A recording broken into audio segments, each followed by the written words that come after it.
Guys, for today's video, arito sa sa Negros Oriental guys, sa Gilungan guys, sa Balay Sungayan. Kung makita nyo sa buong arito sa sa pinaka rooftop guys, ang Balay Sungayan guys. Yung mga si Biotri sa mga matanaw. Ang sa kilid sila guys, sa piyak na isla guys, oh. Sibuan na guys. Kung makita nyo sa likod ko guys, ang kabilugan nga bukid sinisako pa ni sa Gilungan, Negros Oriental. Ang pinaka top view di sa buong sa Gilungan guys, ang Balay Sungayan. Kumitaan mo boss ang first floor, second floor mo natin tuga ko guys.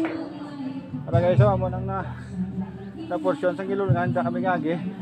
Tapos sa National Highway isang proper sa Gilungan kung makita niyo sa pong guys ang syudad sa Gilungan sa left side ko guys. Tanawan niyo ba guys, ara guys. So, medyo init sa bong hindi ta makita ang gawa ton video para ma-share sa inyo, explore ta dinay guys, oh. Para ma-share ta man sa inyo guys. Para guys. Sa wala pa di ka palagaw, kag wala pa di ka pamasya sa Gilungan, try nyo saka di guys para ma-explore naman yung beauty sa Balay Sungayan guys.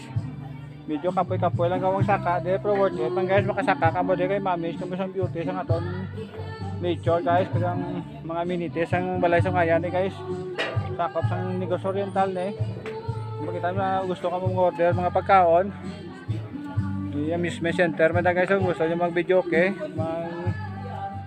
enjoy to kita sa inyong pamilya, ma-share ka mo rin guys.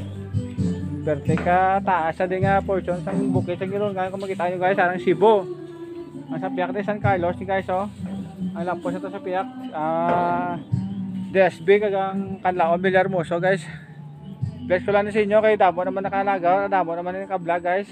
Kung gusto mo ma-share ka mo din laga, kung mo guys sa mga bisita, tada nga wala pati kakanto, try nyo lang saka di guys. Thank you for watching, God bless, kag happy weekend sa tanan.